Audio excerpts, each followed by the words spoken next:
sis, let me ask you something real. Are you living or just existing? Because there's a difference. One is survival, the other is royalty. And baby, if nobody told you today, you weren't made to survive. You were made to reign. See, society has made it cute to settle, to shrink, to play small. We've been fed lies that told us we're too much, too loud, too bold, too confident. But I came to tell you today, you are not too much. You are just enough for the right space. And when you understand that, girl, everything changes.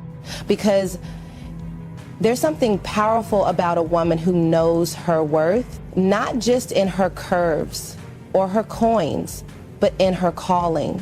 And today, I want to speak to the queen in you, the version of you that's been buried under trauma, under heartbreak, under comparison, under shame. Today, we're talking about the 5 rules to become a high-value woman.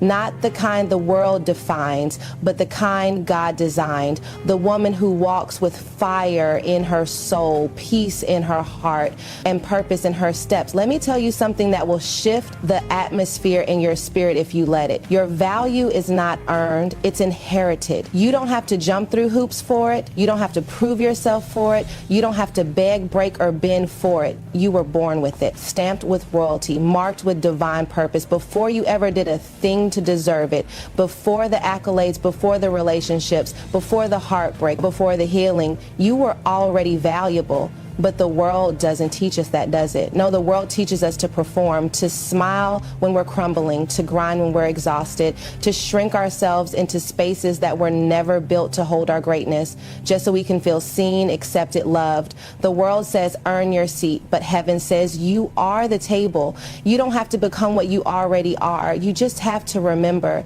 Somewhere along the way, maybe it was in that relationship that drained your soul. Maybe it was the job that never saw your worth. Maybe it was the parent who never said, I'm proud of you. Somewhere you started to believe you were only as good as your last achievement, that your value came with a price tag, that it could be negotiated, discounted, or worse, ignored. But let me paint you a picture. A diamond doesn't know it's a diamond because someone calls it that. It's a diamond because of what it's made of. Pressure didn't define it, it revealed it. And guess what? Even if it ends up in the dirt, it's still a diamond. It can be unpolished, it can be hidden, it can be overlooked, but its value never leaves. You're the same. Life may have covered you in layers of doubt. Circumstances may have buried your confidence. People may have mishandled your heart, but nothing has changed your core. You are still who God said you are. Chosen, favor worthy. I think about the little girl who sat in her room trying to make sense of why she didn't feel enough, why her reflection never seemed to measure up. She started to hustle for approval, straight A's, the perfect body, the perfect smile, the good job, the people-pleasing spirit that never said no, because maybe, just maybe, if she did enough, someone would finally say she was worthy. But the lie in that thinking is this: nothing external can validate what was already divine. It doesn't matter how loud the world applauds you if you're not clapping for yourself in private. It doesn't matter how many followers, likes, degrees, or dollars you stack. If your soul doesn't know its worth, you'll always feel bankrupt. Let me bring it closer. Ever gone shopping and picked something off the rack, looked at the tag and thought, this is too expensive? But the designer didn't ask for your opinion when they set that price. The value was established by the maker, not the buyer. That's you. God set your value before anyone else even had the right to speak on it. And baby girl, not everyone can afford you, and that's okay. Stop apologizing for your standards. Stop discounting your worth because someone else doesn't see it. You're not hard to love. They just didn't know how to hold someone holy. You're not too ambitious, too emotional, too intense. You are just enough for a space that is ordained for you. You were not created to be tolerated. You were created to be treasured. And if you don't believe in your value, life will keep handing you clearance rack experiences when you were made for custom tailored blessings. You'll stay in rooms you've outgrown. You'll entertain conversations that insult your calling. You'll say yes to things that drain you simply because you forgot that no is a full sentence and self-respect is not arrogance, it's awareness. You ever seen a woman who knows her worth walk into a room? She doesn't need to be loud. She doesn't need to compete. She doesn't need to prove anything. She just is. That's power. That's what happens when a woman stops chasing validation and starts operating in her inheritance. Let me tell you what happens when you know your value. You stop settling. You stop begging for bare minimum love. You stop over-explaining your boundaries. You stop lowering your standards for temporary companionship. You start honoring your time, your peace, your presence. You become unavailable for chaos. You become allergic to disrespect. You become uninterested in anything that doesn't align with your destiny, not because you think you're better, but because you finally remembered who you are. And when you walk in that identity, not ego, but as everything shifts, your relationships level up, your decisions sharpen, your energy changes, and the people who are assigned to your purpose will recognize you, not because you yelled, but because your presence said everything your words didn't have to. That's why I say your value is not earned, it's inherited. Because if you ever start believing you have to earn it, you'll always be performing, always looking for a mirror to reflect back your worth. But baby, you are the mirror, you are the light, you are the masterpiece in the message. And when you move like that, you become untouchable, unshakable, unstoppable. Healing is not optional, it's foundational. You can't build a palace on broken ground and expect it not to collapse. You can't pour destiny into a heart full of cracks and think it won't leak. We keep trying to dress up our pain, post over it, pray around it, and perform through it. But sis, if you don't face it, it will follow you. Healing isn't something you schedule for later. It's something your future is demanding right now. You can't walk into your calling still limping from the trauma you won't talk about. You can't show up as a high-value woman while still carrying the residue of being overlooked, mishandled, or betrayed. Because what you won't heal from, you'll eventually bleed into. Your relationships, your purpose, your self-worth, it all gets tainted when you ignore what's festering inside. Let me be real. You can't keep pretending you're okay when you're still triggered by silence, by abandonment, by the feeling of being left on red, by someone raising their voice, by rejection that feels like a slap in the soul. That isn't weakness, baby. That's a wound. And wounds left unattended will get infected. Emotional infection looks like sabotage. It looks like pushing people away before they can leave.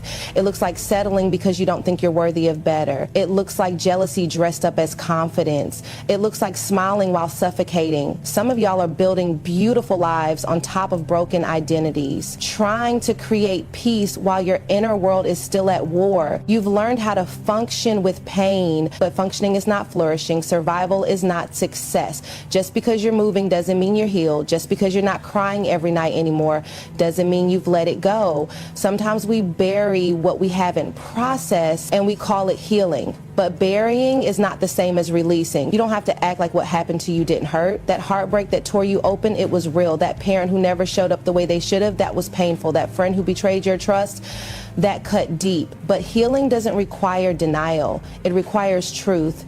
You have to sit with the discomfort. You have to ask the hard questions. You have to look in the mirror and admit, yes, I'm still carrying that, and then choose to do the work, because healing is work. It's not cute. It's not Instagram worthy. It's messy. It's crying at 2 a.m. because you finally stop numbing. It's setting boundaries that make people uncomfortable. It's choosing solitude over codependency. It's deleting that number. It's going to therapy. It's journaling until the truth starts pouring out of you like fire. It's choosing you every single day, even when it's easier to stay broken because broken feels familiar. I need you to hear this. Your unhealed pain will always try to protect you by limiting you. It'll say, don't trust her, she'll betray you like the last one. Don't dream too big, you'll be disappointed. Don't love again, remember how that ended? But pain is not your protector. Healing is. I once heard someone say, the version of you that created the mess can't be the same version that fixes it, and that hit deep. Because sometimes we want transformation without transformation. We want the new life without letting go of the old thinking. But you can't heal in the same environment that hurts you. Sometimes healing means walking away. Sometimes it means changing your circle. Sometimes it means changing you. Let's talk real life. You ever tried working out with an injury? You might get through the workout, but you're only making it worse. That's what emotional pain is like. You can keep pushing through life with that wound, but eventually it'll catch up. Your body keeps score, your spirit keeps score, and when you're finally forced to rest, you'll realize you were never really whole. You were just busy. Some of y'all are addicted to busy because it keeps you distracted from what you haven't healed. You fill your schedule so you don't have to sit still long enough to feel. But silence is sacred when you're healing. In the quiet, truth gets loud. In the stillness, God speaks. In the pause, your heart starts to unravel all the knots you tried to tie yourself around. Healing is not about perfection, it's about presence. Being present enough with yourself to say, this still hurts, but also I deserve more than this pain. It's about reclaiming your power from the places where you lost it. It's about loving the younger version of you who didn't know better and choosing to be better now. And here's the wild part. When you heal, everything around you starts aligning. You stop attracting chaos. You stop accepting less. You stop needing validation because healing reminds you who you were before the world tried to break you. It reconnects you to your source. It silences the noise and it strengthens your spirit. Some people will say you've changed, but what they really mean is you stop bleeding on people who didn't cut you. You stop carrying guilt that didn't belong to you. You stop choosing pain dressed up as love, and now you choose peace like your life depends on it, because it does. Standards are not walls, they're gates, and there's a difference. See, when you build a wall, you're trying to keep everything out, but when you install a gate, you're saying, I get to decide who enters and who doesn't. Standards don't make you cold, they make you clear about who you are, what you value, and what you will no longer tolerate. We live in a world that tries to shame women for having standards. They'll call you difficult, too picky, bougie, or hard to please. But the truth is, they're just uncomfortable with a woman who refuses to settle. You want to know what's really too much? A woman who has shrunk herself for years to fit into spaces that never honored her. A woman who stayed silent when she should have spoken. A woman who kept choosing pain because she didn't believe peace was possible. That is too much. Too much compromise, too much pretending, too much self-abandonment. Standards are not the problem. Self-neglect is. There's this lie floating around that says if you want to be loved, you have to lower your expectations. Let me speak this over your spirit. The right person will not be intimidated by your standards. They'll be inspired by them, because people who are meant to be in your life will rise to meet your value. They won't ask you to settle. They won't make you feel guilty for knowing what you bring to the table. In fact, when your standards are rooted in your self-worth, you don't just attract people, you attract alignment. Let me bring it home. Think about a luxury brand. Louis Vuitton, Chanel, Bentley. These brands don't apologize for their price tag. They don't do sales. They don't chase customers. They don't explain why they cost what they cost. Why? Because they know their value. They've set a standard. And people either rise to it or they walk away. That's how you have to treat your life, your love, your peace, your body, your time, your presence. Standards are how you protect your garden. You don't let just anyone walk through a field of roses without checking if they have respect for the soil. But some of us have been leaving the gate wide open, letting unqualified people enter sacred spaces. People who trample over your heart because they were never meant to hold it. People who misuse your time because they never valued it in the first place. People who liked your light but couldn't handle your truth. And yet you stayed. You tolerated crumbs. You excused behavior that drained you. You kept hoping they'd change, but the standard never changed. The you who enforced it just got tired of waiting. Sis, let me tell you, raising your standards doesn't mean you're asking for too much. It means you finally stopped accepting too little. It means you got tired of explaining why bare minimum is not enough. It means you realize that peace feels better than presence, that respect hits harder than attention, that consistency outweighs chemistry. A gate means you have the right to choose, to say, if you can't communicate, I can't commit. If you can't love me in wholeness, don't touch me in pieces. A gate means not everyone deserves access to the most intimate parts of you, not because you're bitter, but because you've healed. You don't need to be available to everyone just because you're kind. You don't have to respond to every text. You don't have to entertain every opportunity. You don't have to fix every broken person. You're not God, you're human, and humans need boundaries. You ever been to an exclusive event? There's a guest list, there's security, there's a dress code, not because they think they're better, but because the environment was curated with intention. That's how your life should be. Curated, protected, aligned. Stop letting people show up in your life with dirty shoes, walk all over your peace, and leave you to clean up the mess. And let's talk about loneliness for a moment, because sometimes when you raise your standards, you lose company, but not every loss is a bad thing. Sometimes peace looks like your phone not ringing. Sometimes growth means you're not available for people who only want access, not accountability. Sometimes elevation means isolation, but that's not punishment, it's preparation. Some of y'all have lowered your standards because you were afraid of being alone. But let me tell you something radical. Being alone and in alignment feels better than being surrounded and out of sync. Don't trade your values for validation. Don't confuse connection with compatibility. Don't assume loyalty is love, because love without respect is manipulation, and love without effort is just convenience. You set the tone for how people treat you. Every time you allow behavior that dishonors you, you teach the world what your standard is. Every time you keep silent about what hurts you, you communicate that your voice doesn't matter. But when you raise the bar, when you say this is the level I operate on, the people who aren't meant to walk with you will fall off, and that's divine protection. Don't let past pain make you drop your gate. Don't let desperation make you forget your identity. And don't ever believe the lie that high standards will leave you empty. Because the truth is, low standards will leave you drained, and drained women can't build destiny. Femininity is strength, not weakness. I need you to hear that with your whole chest, because somewhere along the way, this world convinced us that to be feminine meant to be fragile, that softness was weakness, that gentleness meant you could be taken advantage of, that emotion made you unstable, and so we hardened. We toughened up, we built armor around our hearts, raised our voices, clenched our fists, and walked into rooms like we had something to prove. Not because we wanted to, but because we had to. But sis, I came to tell you something powerful. Your softness is sacred. Your tenderness is a weapon. Your empathy is a superpower. Femininity is not the absence of power. It's the presence of divine alignment. It's not about being passive. It's about being powerful without performing like a man. You don't have to trade in your essence to be taken seriously. You don't have to shut down your intuition to be respected. You don't have to abandon your heart to protect it. What you carry as a woman is holy. You were designed with layers, with grace, with nurturing, with discernment. You were created to shift atmospheres without raising your voice. And when you lean into that, you unlock a level of power that doesn't need to shout to be felt.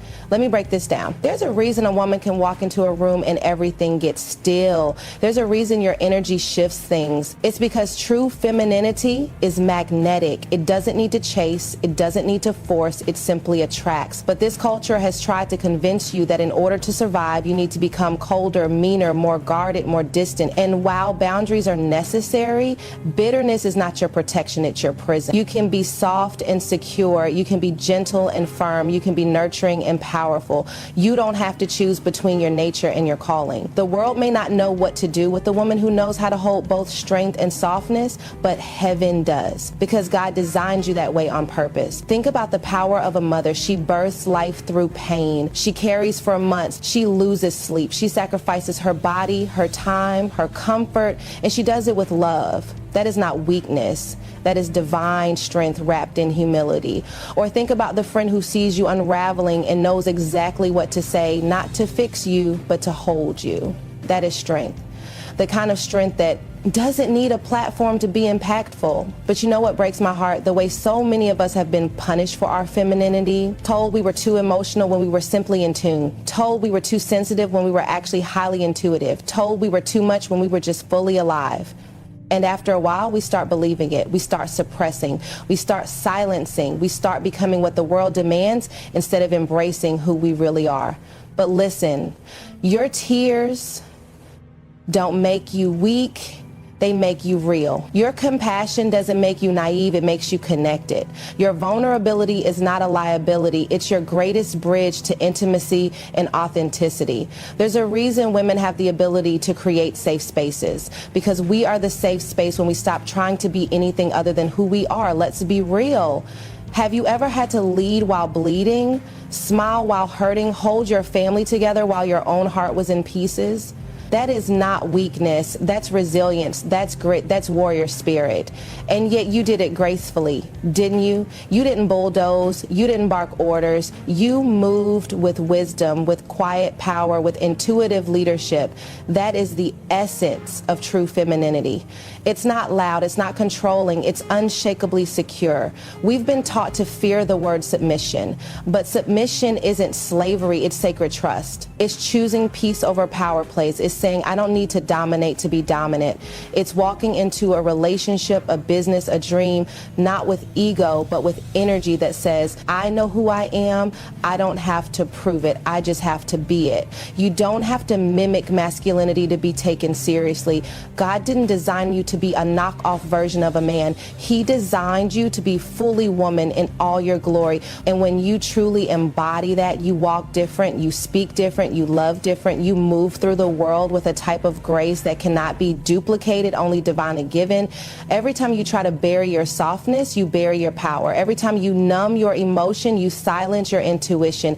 Every time you reject your femininity to fit into a version of success that was never designed for you, you shrink yourself from the inside out. And that's the thing. They may never understand your strength, but your strength isn't for their validation. It's for your assignment, because you weren't created to be like everyone else. You were created to be the answer to a problem, the light in a dark space, the healing in a broken generation. There is a reason the enemy attacks your femininity, because it's the very thing that holds life, carries vision, births destiny, and nurtures nations. You can't water the world if you've dried yourself out trying to prove you're not weak.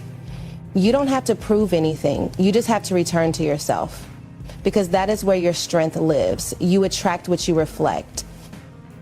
Let that settle in your spirit.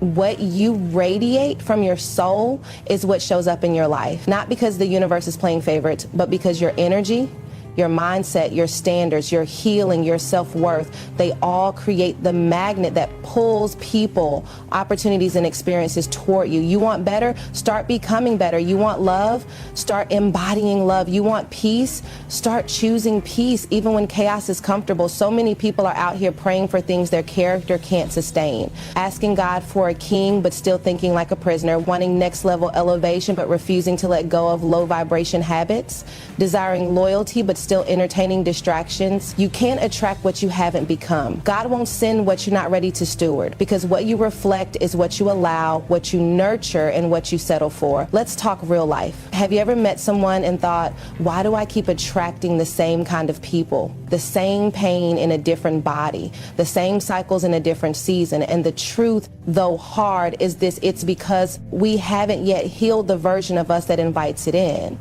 It's not about blame. It's about awareness.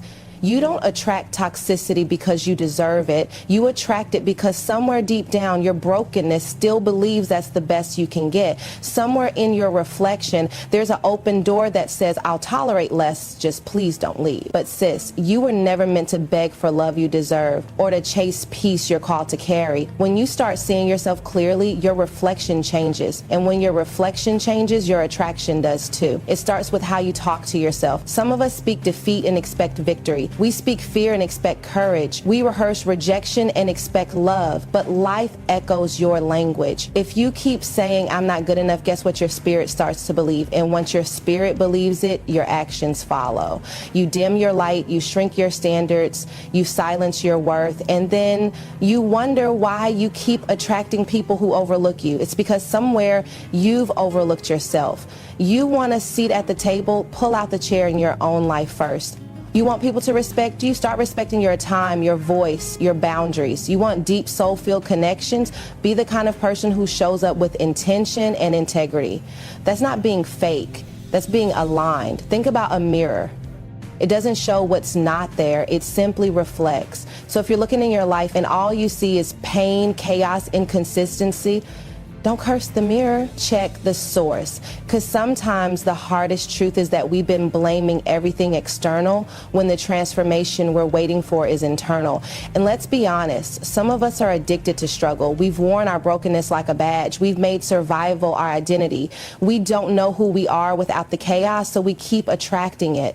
Peace feels foreign, wholeness feels suspicious, and so we go back to what's familiar. But sis, just because it's familiar doesn't mean it's right. Just because it feels safe doesn't mean it's healthy. You have to become the woman who no longer entertains what drains her, the woman who walks away the first time her worth is questioned, the woman who doesn't just talk about standards but lives them. Because when you reflect high self-worth, you attract people who won't play with it. When you reflect confidence, you attract respect. When you reflect peace, you repel drama. And it's not just about romantic relationships. This is about your friendships, your job, your purpose, your life. You can't reflect confusion and expect clarity. You can't live in procrastination and expect promotion. You can't harbor unforgiveness and expect freedom. What's on the inside always shows up on the outside eventually. You want to change your life, change your reflection, not just the one in the mirror, but the one in your soul. Ask yourself, what energy am I putting out? What am I tolerating that no longer aligns with where I'm going? What parts of me are still unhealed and attracting dysfunction? Let's talk faith for a moment. The woman with a healed heart walks different. She doesn't chase, she doesn't beg, she doesn't settle. She doesn't audition for places she's already been called to. Why? Because her reflection is rooted in her identity, not her insecurity. She knows she's not for everybody, but she is for somebody. And until that somebody shows up, be it a partner, an opportunity, a purpose, connection, she reflects wholeness. And wholeness becomes her filter, because when you raise your reflection, your life has no choice but to respond. You stop attracting chaos when your peace becomes non-negotiable. You stop attracting takers when you no longer hand out access without discernment. You stop attracting confusion when your decisions are rooted in clarity and not desperation. People feel your energy before they hear your words. They feel your healing before they know your story. They respond not just to what you say, but to who you are. And if you've been reflecting survival, it's time to reflect strength. If you've been reflecting fear, it's time to reflect faith. If you've been reflecting scarcity, it's time to reflect abundance. This is the season where you no longer attract what hurts you. This is the season where you reflect a healed, whole, powerful woman, and everything that's meant for her will find its way. Discipline is love turned inward. It's not punishment. It's not restriction. It's not control. It's the highest form of self-respect. It's the quiet voice inside that says, I love you too much to keep letting you live beneath your potential.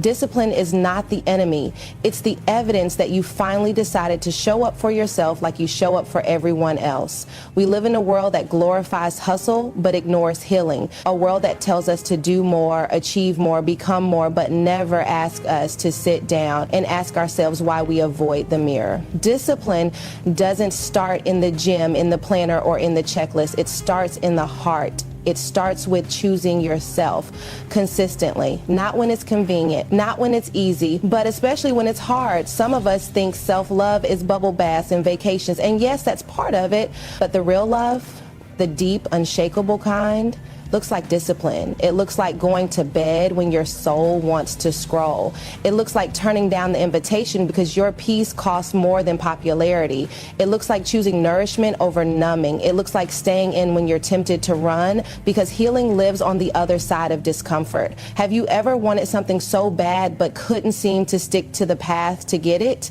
Not because you weren't capable, but because something in you hadn't clicked yet. That click is discipline. That moment when you realize, I can't keep praying for things I'm not willing to prepare for. That's when the shift happens. That's when love becomes action. That's when your habits stop being accidental and start becoming intentional. We've confused discipline with deprivation, but sis, discipline isn't about what you're giving up. It's about what you're making room for. You're not losing freedom. You're gaining alignment. You're not missing out. You're maturing. And let me tell you something. Maturity is realizing that feelings are not facts. That just because you're tired doesn't mean you're done. That just because you feel like quitting doesn't mean it's your exit sign. Discipline is is what keeps you rooted when motivation leaves the room. It's what keeps you building when applause fades. It's what makes you get up even when your bed feels like a sanctuary of escape. It's the whisper that says you promise yourself more, and I won't let you forget that. Think about it like this. If someone you loved was about to walk into a fire, you'd stop them. You'd pull them back. You'd say, this will hurt you. That's what discipline is. It's pulling yourself back when you're about to sabotage your future. It's choosing to pause, to breathe, to remember who you're becoming. And sometimes discipline looks like saying no to what everyone else is saying yes to. That's lonely, isn't it? When your circle can't see your vision, when your progress makes people uncomfortable, when your growth means you can't show up the way you used to. But sis, don't confuse loneliness with lack. Sometimes isolation is the cocoon before the transformation, and discipline is what keeps you in the process long enough to see the promise. You ever seen a woman who's truly disciplined? She moves different. She doesn't just react, she responds. She doesn't just dream, she executes. She's not swayed by distraction because her destiny is louder. And when you ask her how she got there, she won't say, I was lucky. She'll say, I stayed consistent when it was boring. I stayed focused when it was quiet. I kept showing up when no one was clapping. Because discipline is love in motion. It's telling yourself, I'm not going to abandon me again. It's looking at your old patterns and saying, not this time. This time we finish what we started. This time we protect what we prayed for. This time we hold the line, even when it hurts. And yes, it will hurt. Growth always does. Discipline will stretch you. It will confront your excuses. It will reveal your triggers. It will strip away your comforts, but it will also build your character. It will sharpen your focus. It will teach you endurance. It will prepare you for the very thing you've been asking for. Don't let a temporary feeling sabotage a lifelong reward. Don't let a moment of weakness become your pattern. Don't let comfort trick you into staying average, because greatness doesn't come to those who want it. It comes to those who work for it. Not once, not sometimes, consistently.